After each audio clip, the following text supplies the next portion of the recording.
আমি তখন নতুন চাকরি পেয়ে পুরান ঢাকায় বাসা নিয়েছি। বউ থাকে নোয়াখালীতে। যেদিন বাসায় উঠব, রাস্তায় এক বয়স্ক ভদ্রলোক হাত ধরে বললেন, এই বাসায় উঠেছেন? আমি বললাম, জি। ভদ্রলোক ফিসফিস করে বললেন, সাবধানে থাকবেন, আপনি কিন্তু একা না। জিনিসপত্র গোছাতে গোছাতে রাত হয়ে গেল, তাই গেটে তালা দিয়ে হোটেলে গেলাম ভাত খেতে। মনে হলো বউকে একটা ফোন দিই, নিশ্চয়ই চিন্তা করছে। কিন্তু পকেটে হাত দিয়ে ফোনটা পেলাম না। কি আশ্চর্য, ফোনটা নিয়েই তো বের হলাম, কোথায় গেল? আশেপাশে কোথাও ফোনটা পেলাম না, কিন্তু স্পষ্ট মনে আছে আমার ফোনটা সাথে নিয়ে বের হয়েছি। বাধ্য হয়ে হোটেলের ফোন থেকে আমার নাম্বারে ফোন দিলাম।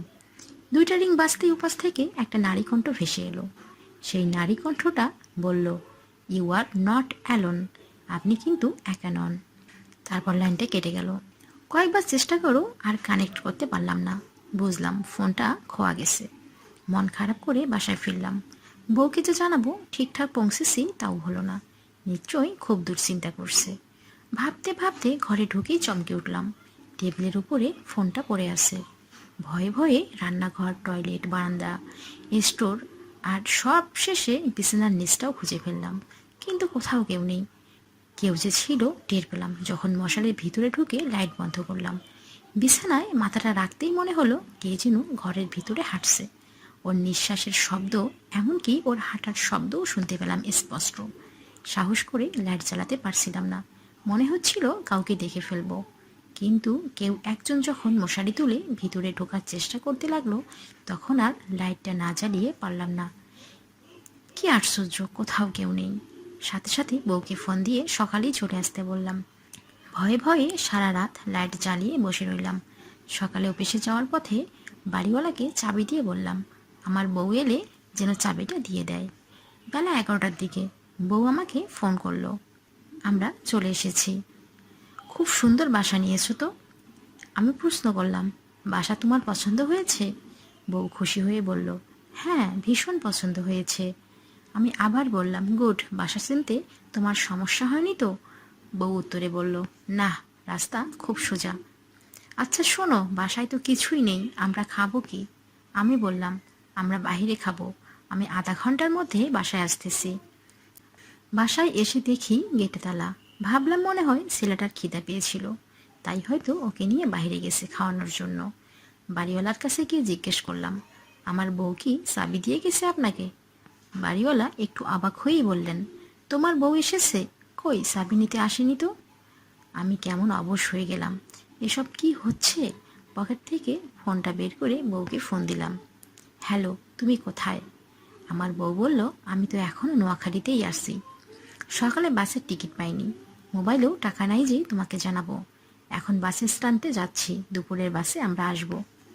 আমি বললাম, আচ্ছা, ঢাকায় পৌঁছে ফোন দিও। ঠাস করে ফোনটা রেখে দিলাম। সব কিছু যেন কেমন আবোল তাবোল লাগছিল। বাড়িওয়ালা জিজ্ঞেস করলো, আমাকে এমন লাগছে কেন? বললাম, কিছু হয়নি বলে মাতালের মতো টলতে টলতে অফিসে চলে গেলাম।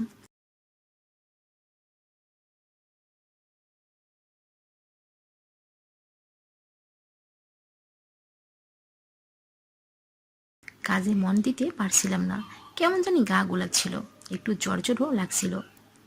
বাস স্ট্যান্ড থেকে বউকে নিয়ে যখন বাসায় ফিরলাম, তখন অলরেডি রাত 8টা বেজে গেছে। বউ হাত মুখ ধুয়ে রান্নায় লেগে গেল, আর আমি ছেলের সাথে খেলায় মেতে উঠলাম। রান্না শেষ হতে সময় লাগলো না। আমার বউ মফস্বলের মেয়ে, রান্নাটা বেশ ভালোই জানে। তাড়াতাড়ি খাওয়া দাওয়া শেষ করে শুয়ে পড়লাম। ওরা বেশ টায়ার্ড ছিল, আমার ওপর দিয়েও কম ধকল যায়নি। শুতেই সাথে সাথে ঘুমিয়ে পড়লাম।